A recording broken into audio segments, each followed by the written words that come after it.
23 fevraldan 25 fevralgacha Belgiya poytaxti Brusselda 9-cı növbətlik xalqaralıq Tibetni himoya qilish yig'ini o'tkazilgan. 47 davlatdan 170 dan ortiq kishi kelib qatnashgan bu yig'inga Uyg'urlarga vakolatan Dunyo Uyg'ur qurultayining raisi Dolqin Aysa apandimi taklifga binoan qatnashib, Uyg'ur irqiy qirg'inchiligi masalasini kun tartibga keltirgan. Dolqin Aysa apandining bergan ma'lumotlarga asoslanganda, u yig'inda surgunda Tibet hukumatining bosh ministri, parlament a'zolari, Tibetni qo'llovchi ko'plagan xalqarалық tashkilotlarning rahbarlari bilan uchrashib, Uyg'urlar masalasi va kelajakdagi hamkorliklar to'g'riliq so'zlashish fursatlarga erishgan. Uyg'ur irqiy qirg'inchiligi Turkiyaning dengizlarida o'tkazilgan Turk dunyosi ilmiy muhokama yig'inining alohida temasiga aylandi.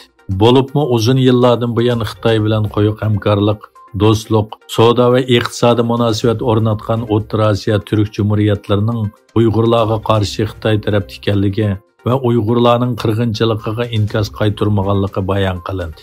Dağlıq Türklük professor Ahmet Bijan Ercilanson riyasatçılık qilgan yig'inda Xitoyning Turkiya dunyosiga zo'r tahdid ekanligi, agar Turk dunyosi Uyg'ur qirg'inchiligini to'xtatmasa, O'rta Osiyodagi turk xalqlarining hozir Uyg'urlar uchirgan besimga duch keladiganligi ta'kidlandi. Xitoy Sharq Turkistondagi irqiy va madaniyat qirg'inchiligini davomlashtirmoqda. Xitoy doiralari Sharq Turkistondagi bir qadimiy masjidni muzeyga aylantirdi. Qrim axborot agentligi Xitoy ijtimoiy aloqa to'rida Sharq Turkistondagi bir masjidning atalmish madaniyat ko'rgazma uyiga o'zgartirilgan sinlarga erishgan. Suratlarda masjidning muzeyga aylanganligi va Xitoy madaniyatini aks ettiradigan boshqa buyumlarning ichiga qo'yilganligi ko'rildi. Milyonlagan musulmon turklar Xitoy ishg'oliyati ostidagi Sharq Turkistonda irqiy qirg'inchilikqa duch kelgan bir paytda qon va diniy qarindosh bo'lgan Turkistondagi boshqa davlatlar ishg'olchi Xitoy bilan bo'lgan hamkorlikni davomli taraqqiy qildirmoqda.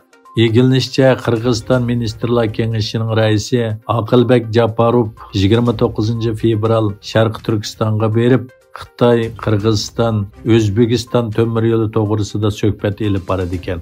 Xitoy bir balvoq bir yo'l turi doirasida yasaladigan bu temir yo'l Xitoyning Sharq Turkistonning tabiiy boyliqlariga bo'lgan ishtahosini butkul Turkiston jo'grafiyasiga kengaytirish orzusining namoyandasi deb qaralmoqda.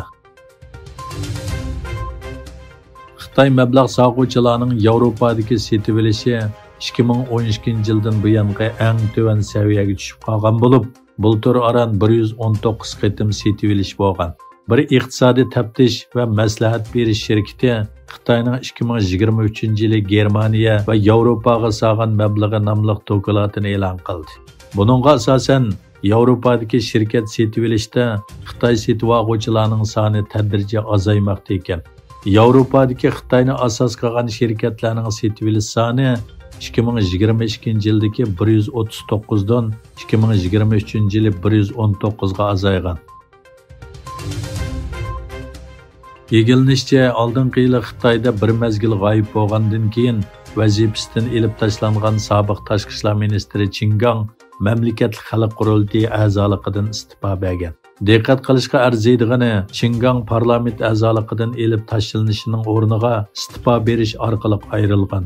Qin Gang 2023-yili 6-oyning 25-kuni g'oyib bo'lgandan keyin 7-oyning 25-kuni hech qanday sababsiz vazifasidan olib tashlangan.